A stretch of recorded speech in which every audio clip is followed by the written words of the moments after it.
Bienvenue sur DMG TV, les histoires mystiques. Si tu es nouveau sur la chaîne, n'oublie pas de t'abonner, de laisser un commentaire, de liker et de partager. Tu veux raconter une histoire? Il y a un numéro à l'écran sur le plus 237 655 81 90 17. Envoie ton histoire et on va jouer ici sur YouTube, sur Facebook et sur TikTok. On poste plusieurs histoires tous les jours sur YouTube. La chaîne c'est DMG TV. Et on a une deuxième chaîne YouTube où on poste tous les 15 heures une histoire exclusive. La chaîne c'est DMG TV, histoire mystique exclusive. Donc n'oubliez pas de vous abonner aussi de ce côté-là. Allez faire un tour là-bas aussi. Les directs sont sur TikTok le mercredi et les vendredis à 20h00 heure du Cameroun. Ceux qui veulent monter en direct, nous raconter leur histoire, c'est sur TikTok.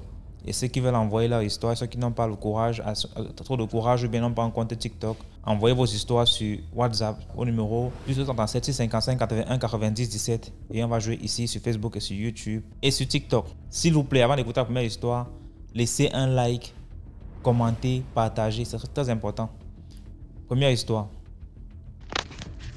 Bonjour DMG, j'espère que tu vas bien. Alors, je vais te raconter une autre petite histoire. Et cette fois-ci, je vais un peu revenir dans le présent. Voilà. Suite à tout ce que j'ai vécu dans mon enfance et aussi tout au long de ma vie, j'ai décidé de rejoindre un groupe de prière. Et le groupe de prière, là, c'est tous les matins, en fait, on prie, on fait des petits cheminements. Donc, des semaines spéciales, on va faire un cheminement. C'était il y a 2 mois à peu près. Et il y a 2 mois, le thème du cheminement de cette semaine, c'était briser les liens acquis à travers les rapports sexuels. Voilà. C'était ça le contexte en fait. Donc, c'était un cheminement sur une semaine où il y avait de l'exhortation et il y avait la grande prière le 7e jour. Voilà.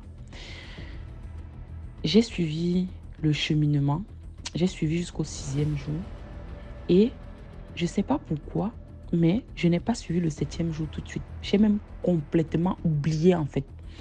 Pourtant, c'était le moment de la grande prière et le berger nous avait dit, il faut absolument suivre la grande prière parce que c'est la grande prière où on va briser, on va enlever, on va.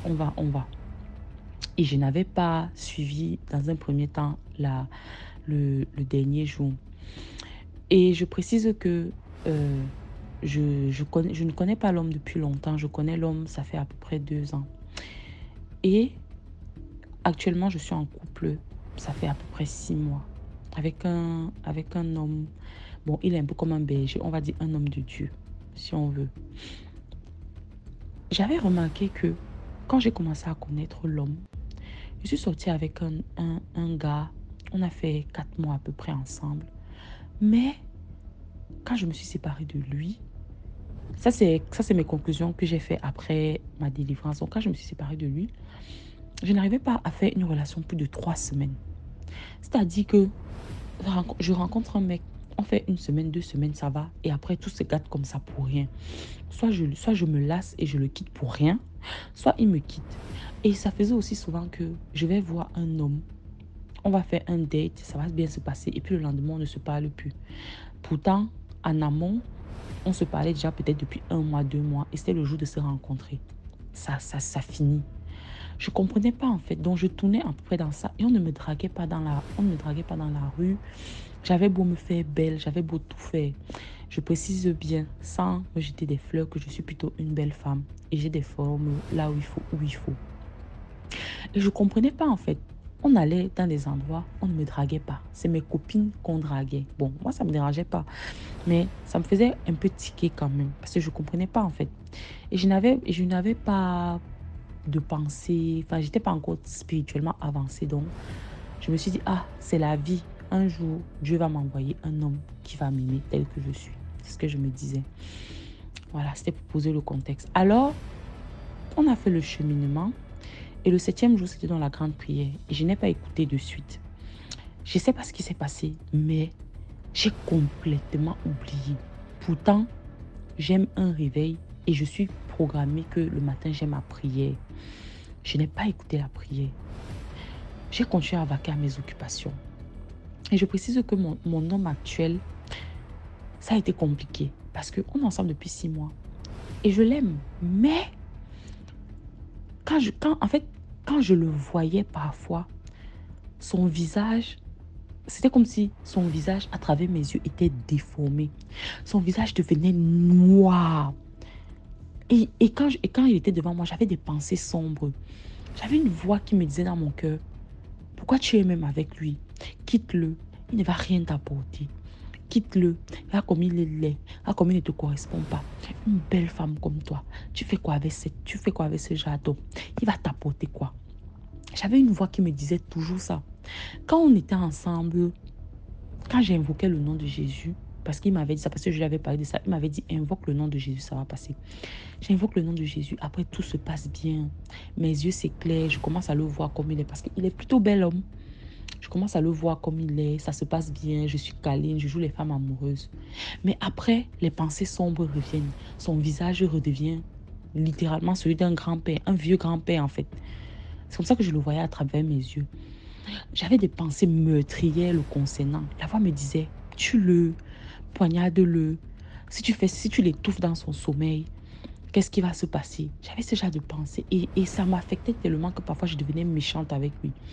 Je me laissais parfois tellement emporter que quand je le voyais, je me disais, mais qu'est-ce que je fous avec ce genre de mec en fait? Qu'est-ce que je fais avec lui? Du coup, je lui faisais du mal, je lui faisais de la peine, vous voyez. Donc, c'était un peu ça. Et notre relation abattait déjà de l'aile parce que quand je le voyais, à travers mes yeux, c'était un grand-père.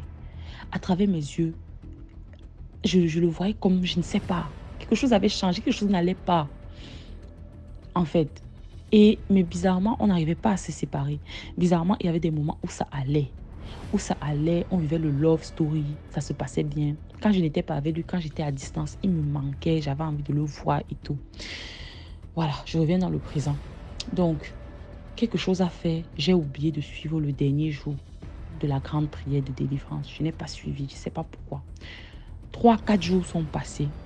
Je me lève un matin, je décide que bon, je vais prendre le bus, je vais aller à l'école. Et je prenais le premier bus de 6 heures, donc j'étais vraiment seule. Le bus là, la ligne que je prends, il n'y a pas beaucoup de gens qui prennent cette ligne en fait. C'est un bus, on va dire, qui passe à peu près tous les 1h30. Et j'étais seule dans le bus, je me suis assise au fond du bus et le chauffeur il était devant et il y a une vitre en fait. Donc il n'entend pas forcément ce qui se passe derrière. J'étais toute seule au fond du bus. Je suivais ma musique, je crois que je suivais même du rap, un truc comme ça. Et puis là, il y a une voix qui me dit dans ma tête, tu as oublié, est-ce que tu n'as pas oublié quelque chose? Je dis, comment ça j'ai oublié quelque chose? Tu n'as pas suivi la dernière prière. J'ai dit, Seigneur, je n'ai pas suivi la dernière prière. J'ai dit, j'ai pas suivi la dernière prière, comment? Sachant qu'en amont, on avait déjà commencé à déclarer, en fait. Le 6e jour que j'avais suivi, le dernier jour que j'avais suivi, c'était en mode, le berger nous demandait de briser tout lien acquis avec les hommes. Donc, en gros, tu devais citer le nom de l'homme avec qui tu avais eu des rapports et dire que au nom de Jésus, je brise tout lien acquis avec cet homme. J'expulse de mon corps et de ma vie tout démon, toute entité, tout ce qui est négatif, tout le négatif que cet homme a. Je brise tout mariage que j'ai tissé avec lui à travers le rapport sexuel. Je renvoie et je détruis toute œuvre démoniaque, toute œuvre acquise à travers ce rapport sexuel. Je chasse tout esprit, tout. En fait, on devait tout chasser et briser tout ce que on avait pu prendre à travers notre rapport sexuel. Parce que le rapport sexuel, c'est un échange entre deux personnes, c'est un échange spirituel. Soit tu récupères le bon, soit tu récupères le mauvais, en fait. Et le sixième jour, c'était ça. Et il fallait citer les noms précis et déclarer, en fait. Et si tu ne te souvenais plus du nom de la personne en question, tu pouvais dire que Seigneur, j'ai oublié tel nom, mais je brise. Voilà. Et ce que j'ai su après, c'est que l'esprit de cet homme avec qui j'ai eu ces rapports était tellement fort que il me fallait absolument le nom et il fallait le cibler en fait. Et moi, je l'ai su après. Donc, la dernière prière, en fait, la dernière grande prière, c'était un peu la 6e prière, mais sauf que le berger allait prier pour nous en même temps. ne sais pas si vous voyez, en fait, lui, il allait prier en langue, il allait intercéder pour nous. Et les autres jours, il ne l'avait pas fait. Les autres jours, il nous avait simplement dit de préparer les noms, de commencer à s'exercer. Et c'est ce qu'on va faire le dernier jour. Donc, je suis dans le bus, j'ai écouté la dernière prière. Ça n'a même pas duré, ça a duré 5-6 minutes, la dernière prière, en fait. C'est lui, parce qu'il priait en langue et nous, on devait briser et chasser. Donc, pendant que j'écoutais la dernière prière, j'ai commencé à bâiller, à souffler. J'ai commencé à crier, à me tordre dans le bus. Comme je te dis, la DMG. Souffler, bâiller, à me tordre, crier dans le bus. Crier. J'étais là, je brise, je brise, je brise. À un moment, je m'arrête, je me dis, bon, ça doit être fini. La voix me dit, non, tu as oublié tel nom. Et j'avais déjà fait ça le 6e jour. Et j'avais oublié un nom et je ne savais pas. Et le pire, c'est que le nom que j'ai oublié, c'est l'un des premiers hommes avec qui j'ai eu des rapports, en fait. Et je suis toujours en contact avec lui, épisodiquement. La voix me dit, tu as oublié tel nom. On va dire Cédric. Tu as oublié Cédric. Là, je dis, mais oui, j'ai oublié Cédric. Comment j'ai pu oublier Cédric? C'est ma plus longue relation. C'est ma deuxième plus longue relation. 5 mois. Comment j'ai oublié Cédric? Et là, je reprends la prière. Je dis, je brise tout lien au nom de Jésus que j'ai acquis à travers le rapport sexuel que j'ai eu avec Cédric. Je brise et je chasse tout esprit qui serait entré. Tout. Je commence à parler. Et là, je commence à me tordre. Mon ventre commence à me faire mal. J'ai envie de vomir. Je commence à souffler, à souffler, à souffler, à bâiller, souffler, bâiller. Ça a duré 3-4 minutes. Dès que ça s'est arrêté, j'étais épuisée. Maman, j'étais épuisée. Je prends l'air et tout. Je me calme. Dès que je me calme comme ça, il y a une voix qui parle dans ma tête. La voix me dit, tu es libérée. Je dis libérée. J'ai fait la prière du 6e jour. C'était la même chose, non? Qu'est-ce qui change le 7e jour? Je me dis, ah, c'est peut-être parce que le berger là intercédait pour nous en langue que peut-être ça change quelque chose. La voix me dit, non, tu n'avais pas cité son nom, en fait. Et pour être délivré, il fallait absolument que tu cites son nom. Et il fallait que tu cibles, en fait, tu le cibles. Et la voix me dit, tu viens d'être libéré de la malchance amoureuse de cet homme. Là, je suis choquée. Je dis, Seigneur, comment ça? Et là, le Seigneur me révèle que, en fait, cet homme, dans sa famille, en fait, ils ont... Bref, je vais pas... Voilà, mais bref, le Seigneur me dit que il avait une malchance, en fait, amoureuse sévère. Et qu'en ayant des rapports sexuels avec lui, il m'a transmis. Cet esprit est entré dans ma vie, en fait. C'est ce qui faisait en sorte que on ne me regardait pas dans la rue, mes relations se gâtaient. Et quand j'ai commencé à sortir avec l'homme de Dieu avec lequel je suis, il n'a pas pu en fait nous séparer en fait parce que l'homme de Dieu est trop fort. Et c'est pour ça donc qu'il s'est infiltré dans mes pensées parce que à ce moment-là j'étais un peu faible spirituellement. Donc il pouvait s'infiltrer dans mes pensées, m'envoyer des pensées morbides, modifier la face de l'homme de Dieu quand je le regardais à travers mes yeux. Donc il pouvait m'attaquer comme ça pour essayer de faire en sorte que je quitte cet homme en fait. Mais il n'arrivait pas et ça devenait de plus en plus régulier en fait. Et j'ai pris cet esprit quand j'ai eu ces rapports sexuels avec Cédric en fait, il y a 2 ans, si vous voulez. Et la voix me dit, tu t'es débarrassé de cet esprit en fait. Cet esprit est parti. Là, j'ai dit, merci Seigneur, je commence à louer le Seigneur.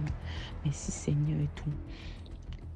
Et j'ai constaté que subitement, après ça, tout s'est décanté dans ma vie un peu. En fait, c'est comme si, je sais pas, quand je marchais dans la rue, les hommes m'interpellent maintenant. Quand je me fais belle, on me regarde, on me drague. C'est comme si, en fait, j'ai noté un changement palpable, si vous voulez. J'ai noté un changement palpable et ma relation s'est améliorée avec mon homme actuel, en fait. Parce que je n'avais plus cette mauvaise pensée. Je le voyais maintenant tel qu'il était. Et ça s'est amélioré. Donc, c'était ça mon histoire. Et si je me suis arrêtée, je n'ai pas voulu développer ce que Cédric a. C'est parce que en fait, c'est lié à sa famille et ça, c'est une autre histoire que je raconterai plus tard. Mais c'était ça mon histoire. Donc DMG, je te remercie. Et le conseil que je tiens, j'ai un conseil, c'est que quand vous avez des rapports sexuels avec quelqu'un, couvrez-vous toujours dans le sang de Jésus. Faites toujours une prière après pour chasser, pour détruire tout ce que vous avez acquis de cette personne, surtout les trucs mauvais. Je parle pour ceux qui ne sont pas mariés, ceux qui sont, ceux qui sont dans le viens, on reste, qui sont en concubinage, ceux qui ont les petits copains. Il ne faut surtout pas oublier de faire ça parce que vous pouvez récupérer beaucoup de choses négatives qui peuvent vous gâcher la vie. Voilà comment, à travers un rapport sexuel, j'ai récupéré un esprit qui gâchait toutes mes relations. Voilà. Si je n'avais pas fait ce cheminement, je serais toujours avec ça et peut-être je serais séparée de mon homme actuel. Sachant qu'au début, j'ai cru que c'était un mari de nuit. Et moi, je faisais beaucoup de prières pour chasser le mari de nuit. Je faisais beaucoup de cheminement dans ce sens-là, alors que ce n'était pas ça. Donc, c'est pour vous dire aussi que ce n'est pas que le mari de nuit qui peut faire ça, qui peut gâcher vos relations, qui peut faire. Vous avez aussi des esprits, en fait, qui peuvent le faire. Donc, c'était ça, ma petite exhortation, et c'était ça, mon histoire. Donc, DMG, je te remercie. Commentez, likez, partagez, et puis, bye! Merci beaucoup pour l'histoire. Maintenant, on va écouter la deuxième histoire. Ouais, salut DMG, j'espère que tu vas bien et que tes DMG followers vont aussi bien. Bon, c'est pour raconter deux histoires. Vu que les histoires ne sont pas longues, je préfère une fois les raconter. J'ai suivi une histoire ici chez toi de quand les étudiants ne se lèvent pas de composer les examens, il faut être très prudent. Il ne faut pas saluer n'importe qui, il ne faut pas partager son stylo et tout. Moi, j'ai vécu un cas pareil quand j'étais à l'Ouest, quand j'étais élève en terminale à l'Ouest.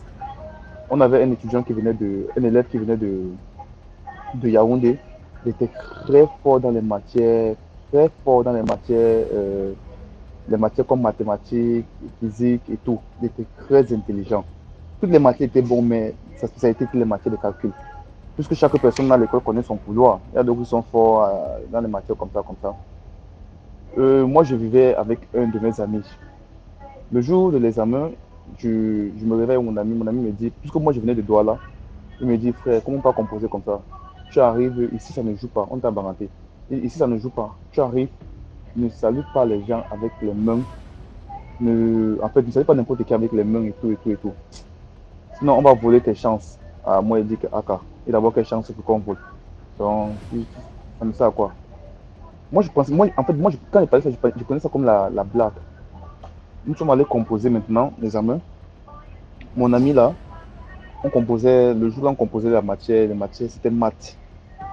Et vous savez, à la fin de chaque examen, il y a toujours les élèves à l'extérieur qui sont toujours en train de dire 2 plus 2, tu as trouvé combien? J'ai trouvé 4, j'ai trouvé 6. Mais mon ami là, lui, il se rend compte que parmi toutes les réponses qu'on donne de tous les questionnaires, il n'est même pas, il n'est même pas à côté. Donc il est complètement hors de la plaque. Il a tout raté. Quand on lui dit, mais frère, comment tu as fait pour rater ça? C'était très facile. Une fonction de X, tu as raté ça comment? Mais le gars ne comprend pas. C'est à la fin de l'examen que quelqu'un lui a dit que, mon frère, apparemment tu as salué quelqu'un qui n'était pas bonne. Et on a pris des chances. Donc, le gars a échoué l'examen l'année là. L'année qui suivait, il a réussi. Dans l'année là, il avait échoué. Pourtant, il était très fort. L'année qui suivait, même, il a passé l'examen avec, je crois que c'était 14 de moyenne. Et parce qu'il était très intelligent. Bon, ça c'est pour la première histoire. La deuxième histoire, c'est un homme, il a tué sa femme sans faire exprès. En fait, il sortait avec une fille, il était en couple avec une fille. Vous savez, quand on est souvent en couple, on peut faire 2 ans à distance, on se voit juste pour faire les bails et tout et tout. Mais ils ne vivaient pas ensemble en fait. Un jour, il décide donc de fiancer la fille. Donc, il a doté la fille et tout. Il commence à vivre dans la même maison avec la fille. Mais il se rend compte des petits défauts de la fille. En fait, la fille avait un défaut particulier. Elle aimait tellement la viande. Mais les gars ne comprenaient pas. La semaine ne pouvait pas finir comme ça sans que la fille n'achète les viandes de mouton, les viandes de soya, les viandes de bœuf, grillées, brisées. La viande sous toutes ses formes, la fille mangeait. Même quand il rationnait à la maison, il pouvait rationner peut-être même 4000. La fille va augmenter 2000 seulement pour. Donc quand tu passes à nourriture, tu vois la viande à l'intérieur, tu t'es dépassé. Bon, ça, lui s'est dit que, bon, elle aime juste la viande. Il y a des filles qui aiment les perruques, il y a des filles qui aiment le maquillage. Donc, elle me dit ensemble. Donc, pourquoi s'attarder dessus? Il a laissé tomber. Maintenant, il y avait un autre petit détail, c'est que chaque fois qu'il dormait, pas chaque fois en fait, souvent quand il dormait avec la fille, il se rendait compte que, arrivé à un certain heure, la fille prenait une position, elle dormait sur le dos. Elle mettait les deux mains sur son ventre. Et comme elle dort peut-être de 3 heures comme ça, elle se réveille à 6 heures dans la même position sans bouger durant la nuit. Bon, au départ, il se disait que bon, c'est comme ça qu'elle dort et tout. Mais au fil du temps, il s'est rendu compte que, bon, pas que c'est impossible, mais c'est quasiment difficile à quelqu'un de dormir dans une position la nuit et de se réveiller le matin dans la même position. Ça peut arriver, mais c'est quasiment rare. Le gars a fait les recherches et tout, il ne comprenait pas. Un jour, pendant qu'il avait ses amis dans un bar et tout, chacun discutait de sa femme, des défauts de leur femme et tout. Lui, il explique le souci là à son ami. Et ma femme dort comme ça, elle se réveille toujours comme ça et tout. Bon, moi, je simplifie et tout, mais à un niveau, je trouve ça bizarre. La fille a dit, en fait, un ami lui a dit, ta femme sont en vampire. Le gars dit qu'il ne peut pas croire. Il dit que je te dis que ta femme sont en vampire. Si tu veux, quand elle dort comme ça, essaie seulement de déplacer un seul bras. Tu déplaces seulement un de ses bras, elle va mourir. Lui, il s'est dit que c'était les blagues. Une nuit, il dormait, elle a fait ça. Comme elle a l'habitude de dormir sur le dos et de mettre les deux mains au niveau de son ventre et tout. Je ne sais pas si vous voyez un peu la position. Et voilà, mettre la position quand on met quelqu'un dans un cercueil, on met souvent les deux mains au niveau de son ventre et tout. Il a déplacé un bras, les deux bras, il a mis sur le lit. Il a toujours mis une position de cercueil toujours à côté là. La fille, à 7 heures, la fille ne s'est pas réveillée. Pourtant, elle était souvent très matinale. 7 heures, elle ne s'est pas réveillée. 8 heures, elle ne s'est pas réveillée. 9 heures. Il touche la fille est glacée. La fille était morte. Quand on a fait l'autopsie, parce qu'on a d'abord dit que c'est lui qui a tué la fille dans la châtellerie, patati patata et tout. On a fait l'autopsie. On a dit non, la fille est morte d'arrêt cardiaque. Donc, il avait tué sa femme sans faire exprès. Bon, je ne sais pas quelle morale est-ce qu'on va donner à ça. De faire attention, je ne sais pas. C'est juste pour partager aussi ma petite histoire. Merci beaucoup pour l'histoire. Maintenant, on va écouter la troisième histoire. Ok, bonsoir DMG. Félicitations pour ton concept et surtout les courts-métrages. Je suis moi-même réalisateur. Je suis du Congo.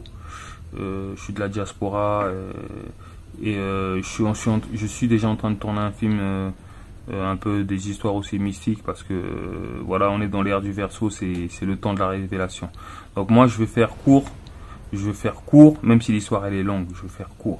Donc moi j'ai une histoire à raconter qui s'est produite il y a de cela maintenant plus de 15 ans.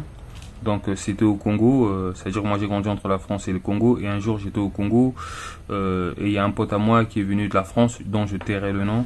Et il est arrivé, lui c'était un dealer ici en France, donc les dealers c'est dangereux, ils sont là, ils ont des kilos, voilà, et parfois ça se tire dessus. Donc lui il voulait faire ce qu'on appelle des antiballes. Donc les antiballes c'est des choses qui existent. Donc parce que pendant la guerre mondiale, la chair à canon qu'on mettait devant, qui ont gagné qui ont fini la deuxième guerre mondiale vivants, c'est les gens qui avaient des antiballes. Hein. Donc au passage, et c'est vérifiable. Si lui ils ont encore du plomb par là. Donc j'ouvre après un moment, nana, on doit pas se... Mon corps commence à trembler trop. Il met trop. Donc du coup, les yeux, je me dis, mince, parce qu'il m'a dit, faut pas ouvrir la casse. Voilà quoi, j'ai le convoi la viande, j'ai fait tous les interdits. Et du coup, quand j'ai fait ça, et ben directement mon ventre s'est mis à tourner et je suis parti. Dis-moi du terme, j'ai déféqué que les choses que j'avais avalées que j'ai déféquées. Donc les gilettes, les poils de gorille. Et du coup, j'étais ensangloté parce que les gilettes ça blesse. Hein. Donc les gilettes sont sorties. J'ai dit mince. Et j'ai dit ok, je m'en suis débarrassé. Donc du coup là, je suis plus parti le revoir. Pour moi c'était fini. Et par contre, il nous avait dit, encore une fois, ouais, par contre, ce que je vous ai fait, même si vous vous en débarrassez, ça va jamais partir. Et un jour, des années après, je reviens en France, je suis de la banlieue, on a eu un problème de bagarre, je suis tombé dans un appartement avec un pote où il y a 25 mecs qui sont venus, qui nous ont agressés. Et ben du coup, ce jour-là, et ben ces camons-là se sont réveillés.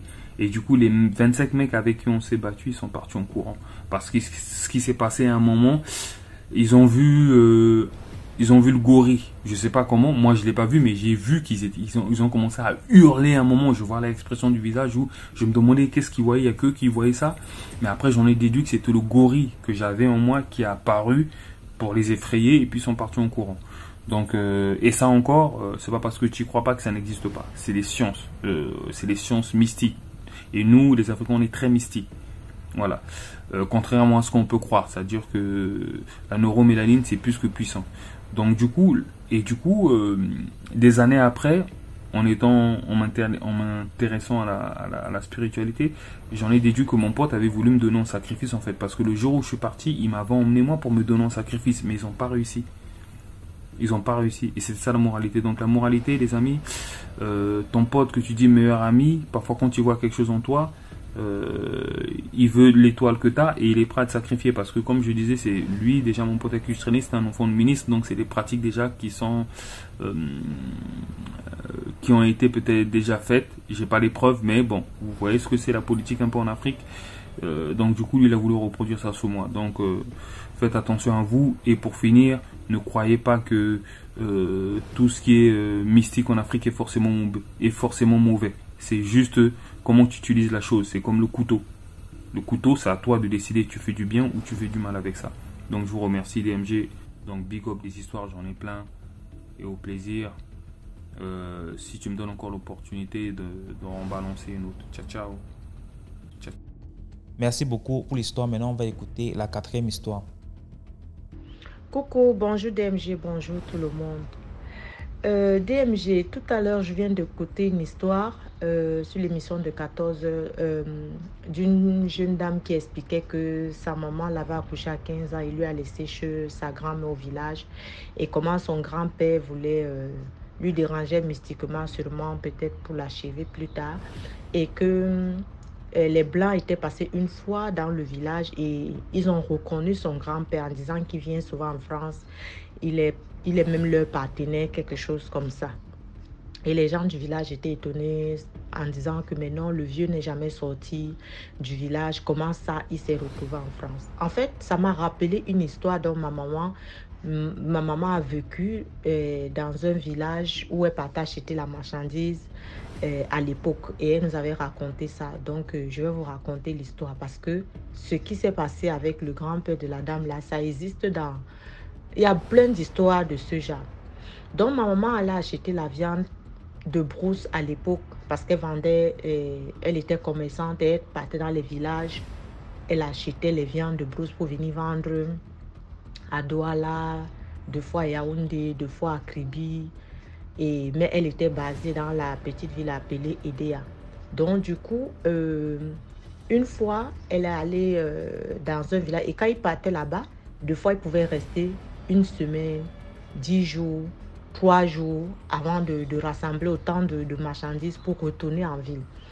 Donc un jour, il savait que comme c'est un village où se trouve ça a une particularité de quelque chose donc qui permet que c'est reconnu dans tout le monde entier, je peux dire, parce que c'est une particularité du fait que il y a quelque chose de précieux qui s'était passé là-bas ou bien qui a commencé là-bas dans le Cameroun et que c'est là-bas que la chose avait commencé. Donc c'est un village que tout le monde peut connaître en tant que peut-être catholique, en tant que chrétien catholique au Cameroun. Donc c'est un village donc où il y avait toujours beaucoup de pèlerinage, où ça existe même encore peut-être. Moi je ne sais pas, comme ça fait longtemps je suis plus au pays.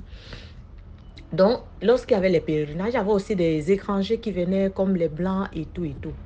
Et puis, avant d'arriver à l'endroit même où il y avait des pèlerinages, il y avait un grand, vous savez, dans un village, avant d'arriver même au village principal, il y a toujours d'autres petits villages en route. Et parmi d'autres petits villages, il y a souvent des grandes cours qui sont parfois reconnues dans le village, que tout... le village, peut-être on peut faire 3 heures de voyage sur le long du village.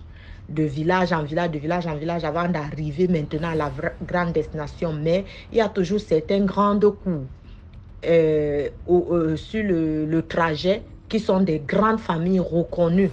Que lorsque vous êtes même à la gare routière, si vous dites je m'en vais dans telle famille, étant peut-être étranger, on va vous conduire tout de suite. On va vous dire, oui, oui, c'est une famille qu'on connaît parce que c'est des familles généralement qui ont peut-être une histoire d'une grande polygamie ou d'une puissance mystique ou quelque chose où ils sont des grands cultivateurs. Donc, et qu'ils étaient, donc ça va de génération en génération. Ça veut dire qu'une cour où il y a plusieurs maisons, mais c'est une même famille en fait. Donc, il y avait donc ce genre de village sur le trajet de là où ma maman, elle est partie soit acheter la marchandise. Donc, du coup, on dit donc qu'un jour, les Blancs, ils arrivent dans la ville. Ils se dirigent... non, en fait, ils arrivent à la capitale. Je ne sais pas si c'était Yaoundé ou Douala. Mais ils viennent dans la ville qui va les conduire dans le village. Ils viennent dans la petite ville du Cameroun où c'est dans ce petit village qu'on prend maintenant la route directe pour le village. Et quand ils arrivent dans la petite ville, ils se renseignent en disant ils veulent aller dans tel village. On les dit oui, il n'y a pas de souci. Donc, c'était des Blancs. Apparemment, même ils ont pris un chauffeur qui les a conduits directement dans la cour des personnes connues de cette famille où ils sont en train d'aller. Donc, ils ont demandé après le nom d'une grande famille de ce village. Oh, ben c'était comme c'était à la gare routière. Tout le monde a dit oui, on connaît bien cette famille. Donc, on les a renseignés, on les a amenés. Donc, ils ont cherché un chauffeur qui les a amenés avec leur voiture jusqu'à ce village. Et ils sont partis, ils arrivent au village. Et le nom de la personne qu'ils ont demandé dans la cour, quand ils sont arrivés, figurez-vous, c'est une grande famille, mais c'est le village. Donc, tout le monde a déjà une vie diminuée. Donc, c'est des pêcheurs, c'est des cultivateurs. Voilà. Donc, ils arrivent dans la cour, ils demandent après le grand-parent de cette famille. Et le grand-parent, il avait déjà sa petite case isolée dans la cour parce que tellement il était gros sorcier, même ses enfants, ses petits-enfants, tout le monde l'avait isolé. Donc, il avait son petit secteur là-bas où son lit à côté, là où il fait sa nourriture à côté. Donc, c'est du genre, quand ils ont pitié de lui, celui qui a pêché peut-être le poisson peut passer là-bas, lui jeter ça comme ça. Donc, il était dans sa petite case où la famille même l'avait abandonné au niveau du village. Et il était déjà vieux. Vieux de manière, il n'arrivait même pas à sortir vraiment pour faire ses besoins bien il était vieux en fait, abandonné là-bas. C'est pas à pitié qu'on venait lui donner souvent à manger. Avec son petit feu à côté, son lit, comme vous voyez, le lit du village là donc, je peux dire que le lit de la cuisine au village, voilà. Donc, il y a et puis ces petites vieilles mamites que de fois pour se chauffer, je ne sais pas qu'est-ce qui se chauffait. Donc, il était un peu abandonné de la famille. C'est pas, les petits-enfants ne venaient plus à ses côtés et tout et tout. Donc, quand les Blancs arrivent dans la cour, on demande après Monsieur X. Tout le monde, toute la famille se regarde d'abord que les Blancs, ils arrivent dans leur cour. Et la personne dont on demande après lui, c'est le plus âgé de la famille qui a même déjà plus de 100 ans. Il est là-bas abandonné dans sa cage là-bas derrière. On les conduit quand même pour dire celui que vous cherchez, les voici. Il regarde les Blancs lui regardent. Et les Blancs, on dit que les Blancs là étaient trois. Les Blancs lui disent qu'on savait que ce n'était pas vrai, mais ne revient plus jamais. Il était là même pas à l'aise, qu'il pouvait même parler. Dans ses vieux vêtements, avec son pot de popo à côté. Bon, figurez-vous quelqu'un qui vit dans une cage abandonnée au niveau du village. Qu'est-ce que ça peut bien ressembler? Ils ont dit, on avait su, mais on voulait te prouver que c'est pas bon, donc ne reviens plus. Et quand ils sortent de sa cage, avant de partir, donc les jeunes de la famille essayent un peu d'être bien polis avec les Blancs pour les demander, mais en réalité, qu'est-ce qui se passe? C'est notre arrière-grand-père, mais nous, on ne vous a pas compris.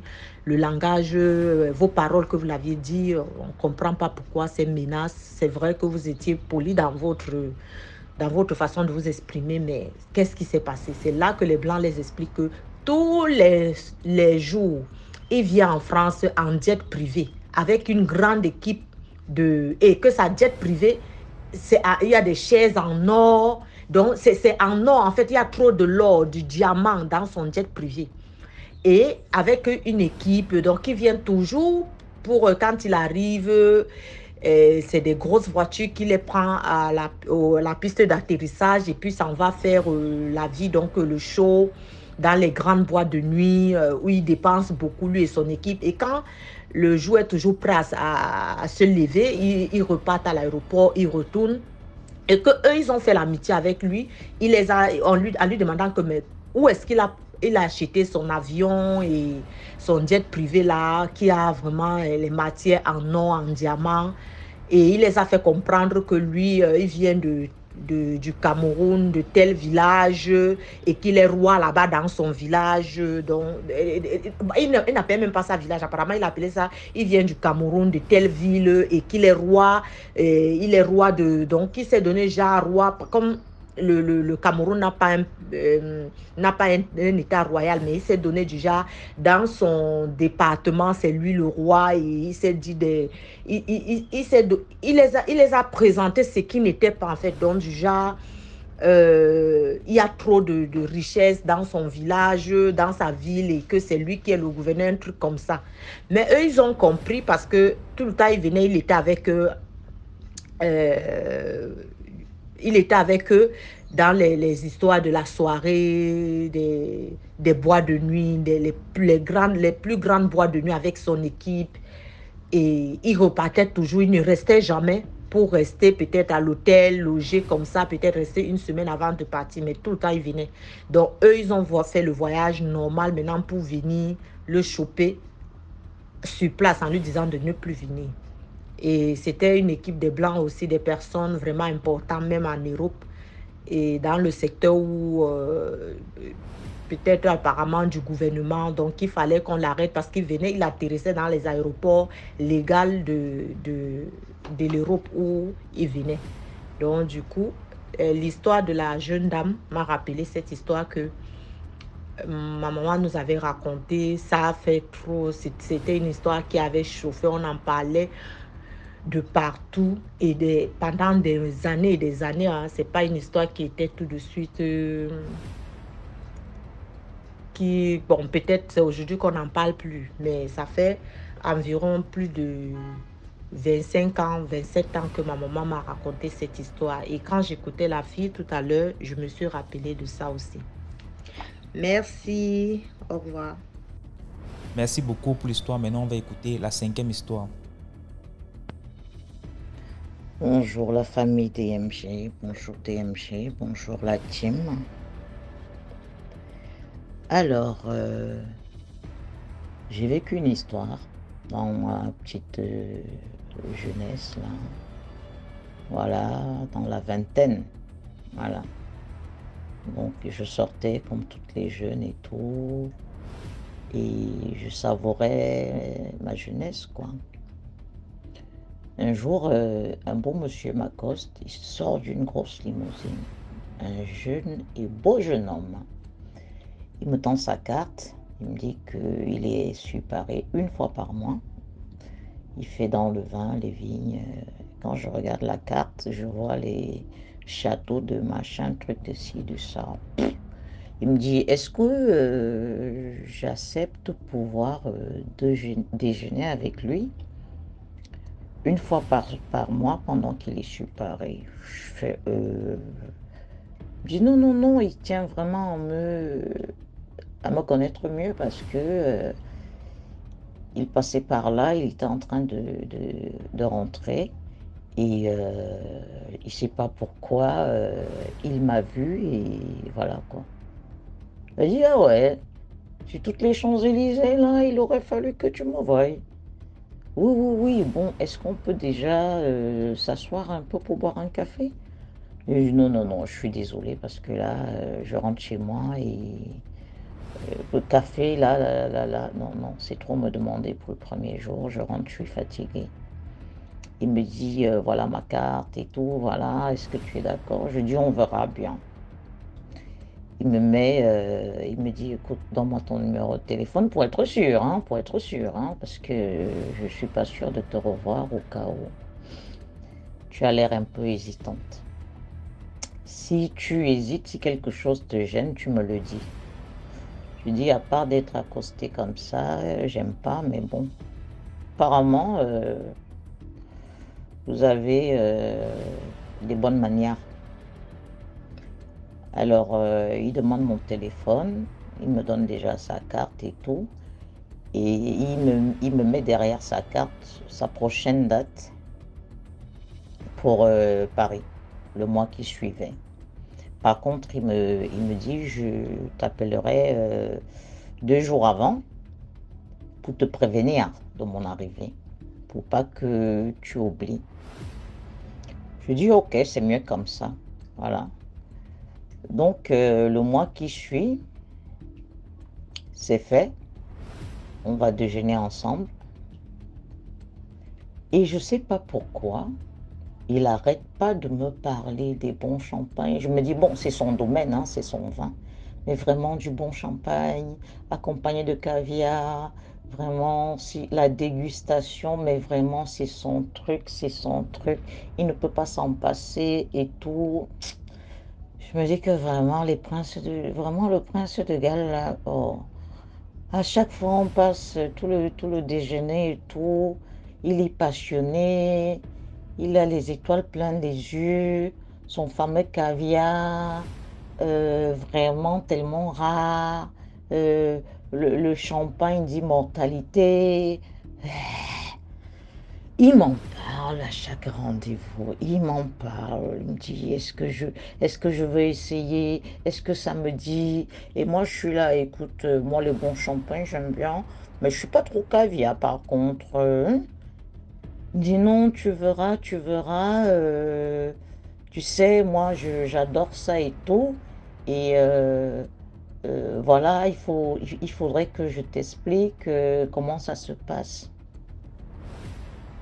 Est-ce que j'aimerais bien qu'il m'initie et tout? J'ai dit, eh ben, c'est déjà un club, une confrérie de champagne caviar. Je lui dis, écoute, tu me saoules avec ça et tout. Il me dit vraiment si je suis d'accord.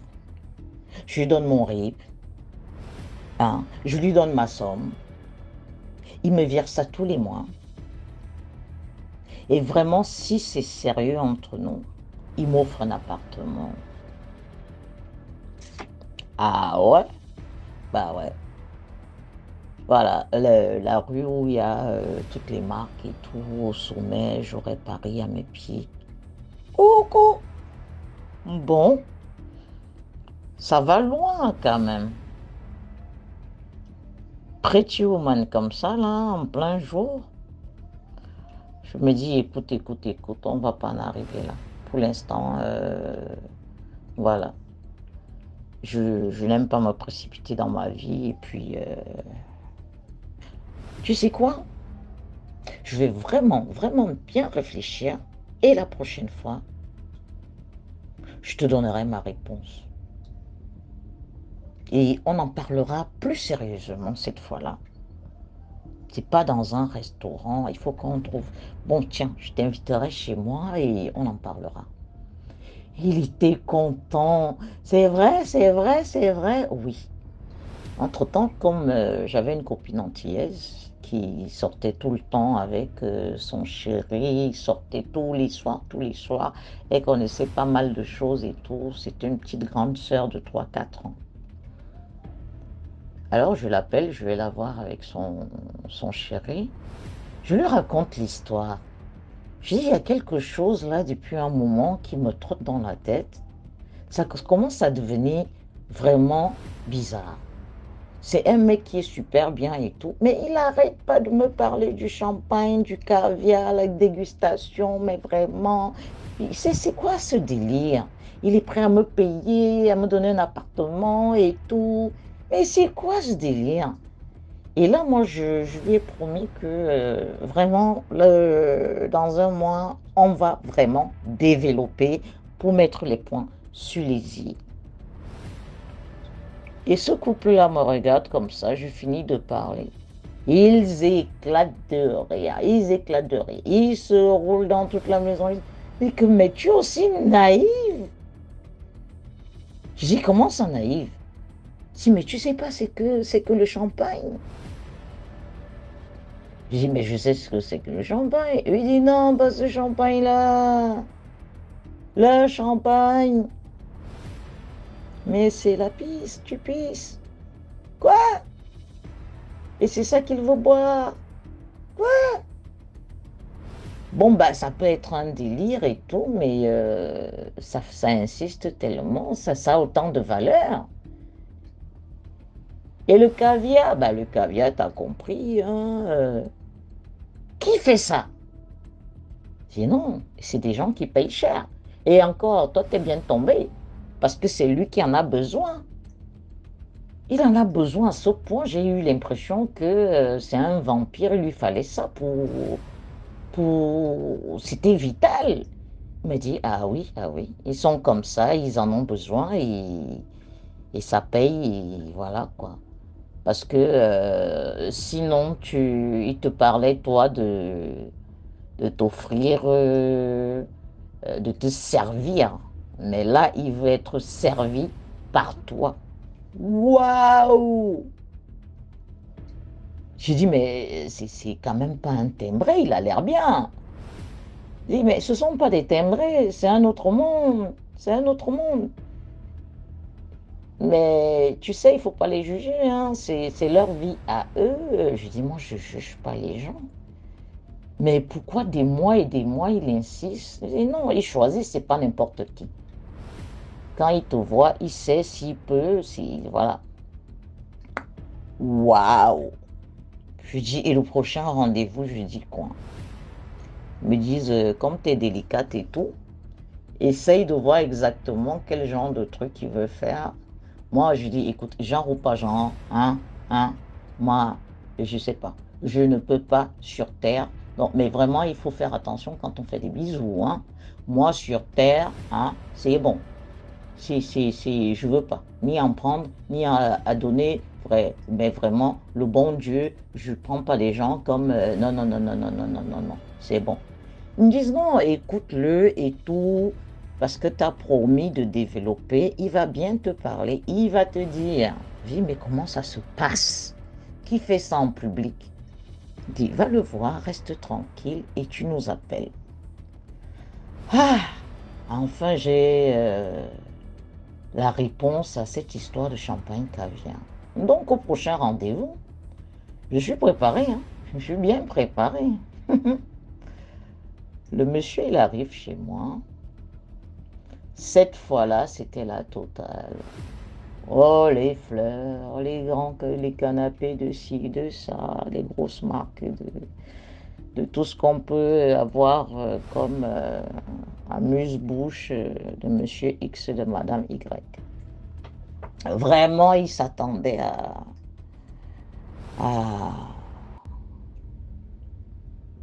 au résultat, il savoir s'il passe l'examen ou pas. Tout dépendait vraiment. Il était accroché à mes lèvres. Donc, je suis tranquille, je laisse rien paraître. Je fais vraiment comme si, depuis tout ce temps, je savais de quoi il parlait.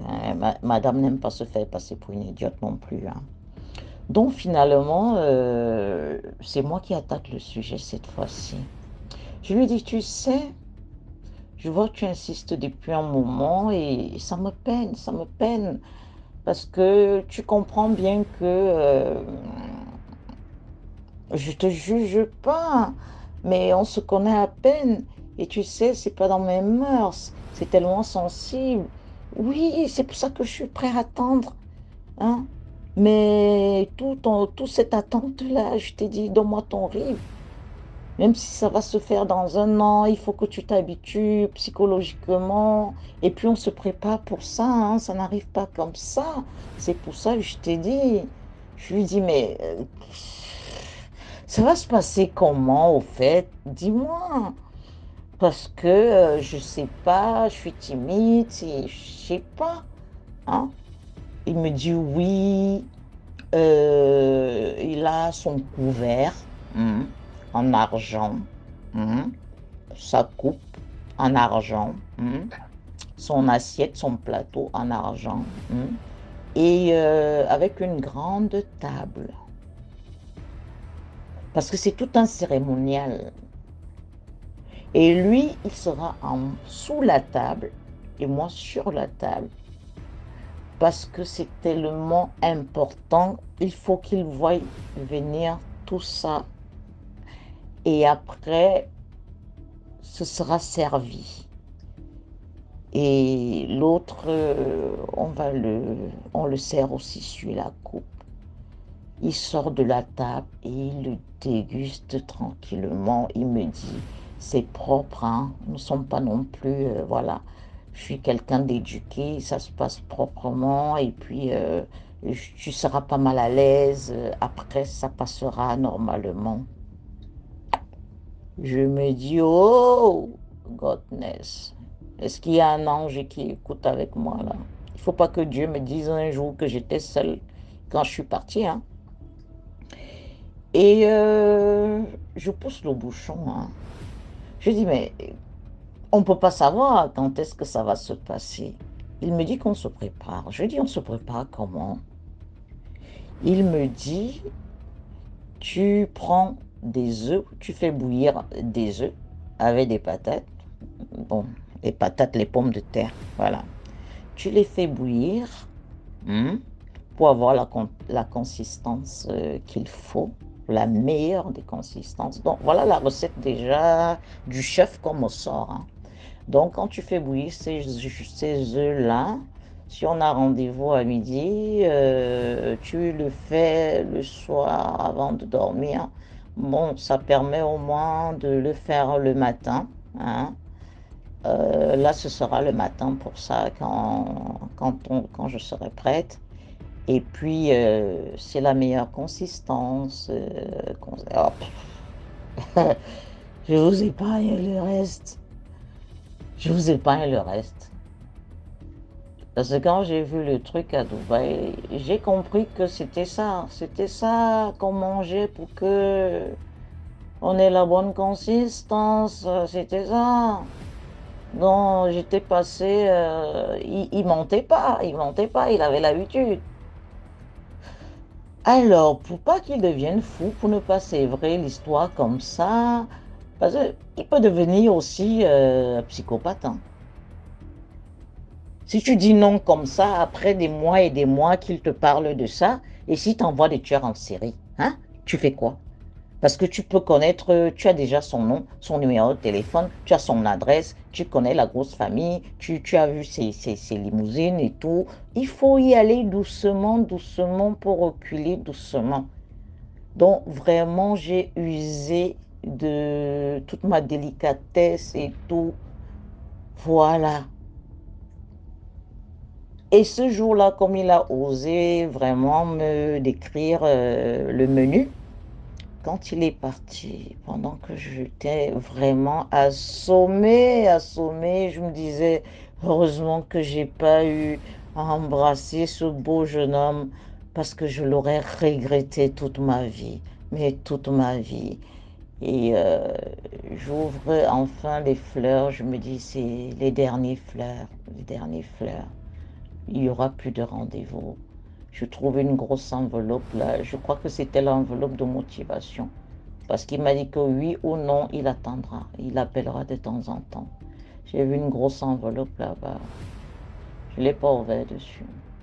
J'ai ouvert comme ça, c'était les 500 €, mais vu l'épaisseur, j'ai laissé ça quelques jours. C'est resté là-bas. C'est resté là-bas quelques jours. J'ai appelé mon couple d'amis. Ils se sont bien sûr foutus de ma gueule parce que j'étais tellement naïve depuis des mois de ce champagne et de ce caviar. Ils me disent c'est un mot de code, c'est un nom de code, c'est un nom de code. Moi je connais qui vivent avec ça, qui ont construit.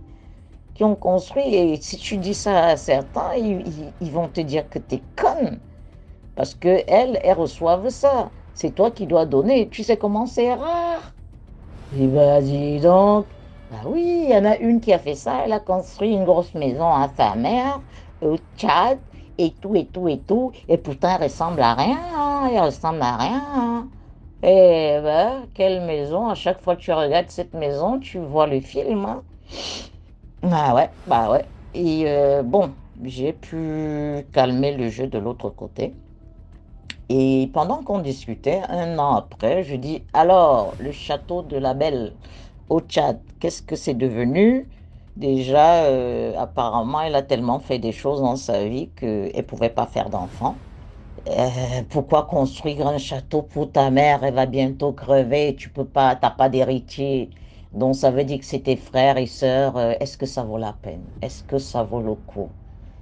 Je prends des nouvelles alors. Ils me disent que ouais, elle est partie pour inaugurer ce fameux château chez sa mère et tout, avec ses frères et sœurs. Et elle est décédée le jour de l'inauguration. Je dis, ah bon? Eh ben dis donc, le champagne caviar, là, le prix, il est fort. Il est fort, le prix. C'est ce que je tenais à vous dire, la famille. Je tenais à vous le dire. Il n'y a rien de nouveau sous le soleil. Donc, c'est dès le départ qu'il faut deviner. Il ne faut pas dire que dès qu'on s'est marié, un beau matin, il y a des signes. Il y a des signes, il y a un langage codé. Il y a des signes, il y a un langage codé. Il faut savoir lire. Il faut prendre le temps. Oui, il était beau, il avait l'argent et puis il avait l'argent. Arrêtons un peu ça. Arrêtons ça. Voilà. Tu ne peux pas aller pour le mariage pour aller crever. D'autres le savent. Ouais, je voulais sortir ma famille de la misère. Ils t'ont demandé. Et même, c'est pas toi qui... Non, non, non, non, non. Que chacun se sorte de sa misère tout seul. On contribue au bien-être des gens, mais s'il faut vendre son âme, ton âme déjà ne t'appartient pas, hein, ça appartient au bon Dieu. Hein.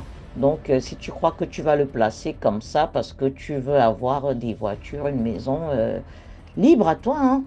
Mais voilà, sachez que ça ne date pas d'aujourd'hui.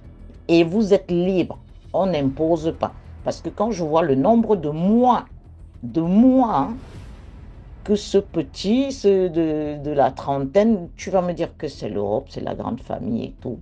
Mais ces gens-là ne le font pas de force. Et j'ai oublié de noter. Il m'avait dit, le jour où j'accepterais de faire ça, je devais prononcer une phrase. En fait, il devait me dire, dans un genre de contrat verbal, il devait me dire, voilà, je te fais ceci, cela, tu me donnes ceci, cela, et moi je répète de mon tour, oui, j'accepte de faire ceci, cela, en échange de. Il y a tout, là, il y a un contrat, en échange de. Là, tu signes le contrat. Et j'avais posé la question, et quand on ne veut plus du contrat, qu'est-ce qu'on fait? Il m'a dit, en ce moment-là, je t'expliquerai. Je t'expliquerai à ce moment, le moment venu. Mon œil. Écoutez, je vous souhaite bonne journée, bonne soirée, je sais pas. Soyez pas à table, voilà. Merci pour tout, merci pour la plateforme. Voilà, voilà. Au revoir. Au revoir à tout le monde. Au revoir. Merci beaucoup pour l'histoire. Maintenant, on va écouter la 6e histoire.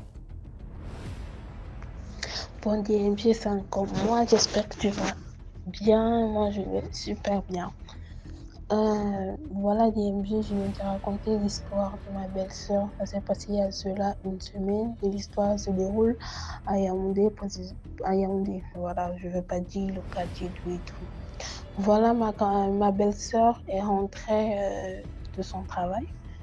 En chemin, elle a rencontré un monsieur dans une... Bon, on ne peut pas dire monsieur, un jeune homme dans une grosse bagnole, vitre fumée. Bon, du coup, le monsieur s'est arrêté à klaxonner. Ma belle-sœur s'est arrêtée et le monsieur lui salue. Comment tu vas? Elle dit bien. Et le monsieur lui demande son numéro. Bon, ce qui fut fait. Après, ils se sont séparés. Arrivé à la maison, le monsieur lui a demandé l'une de ses photos. Elle n'a pas donné parce qu'elle avait peur qu'elle ne pouvait pas lui donner. Dans son 6e sens, vraiment, elle était frustrée parce que c'est un jeune homme avec une grosse voiture, en plus étudiant, tout et tout. Bon, elle a dit, elle n'a pas de photo.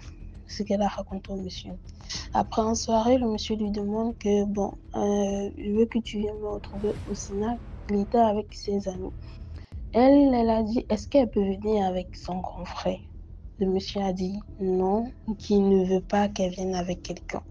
Elle a dit, ah, désolée, elle ne peut pas sortir parce que si elle peut sortir, c'est si et seulement si son grand frère l'accompagne et que sa maman est un peu trop sévère avec ce côté-là, elle ne peut pas sortir. Si elle sort tout seule, le monsieur a refusé qu'elle vienne avec quelqu'un. Ok, ils sont séparés. Après, le monsieur, le lendemain du soir, le monsieur lui écrit un message, il demande comment tu vas, il dit qu'il va super bien. Mais le monsieur ne l'appelle pas, tu vois. Le monsieur lui écrit juste des messages. Maintenant, le monsieur lui dit, je veux que tu me fasses jouer par téléphone, je te donne une somme de 50 000 francs. C'est là, elle vient, elle me demande des conseils parce qu'elle et moi s'entendent très bien. Elle m'explique la situation qu'elle a rencontré un monsieur qui lui demande de le faire jouer par téléphone. Il donne une somme de 50 000 francs, mais elle me dit qu'elle a peur parce que c'est un étudiant. Il a 26 ans, le monsieur. Il a déjà une très grosse voiture.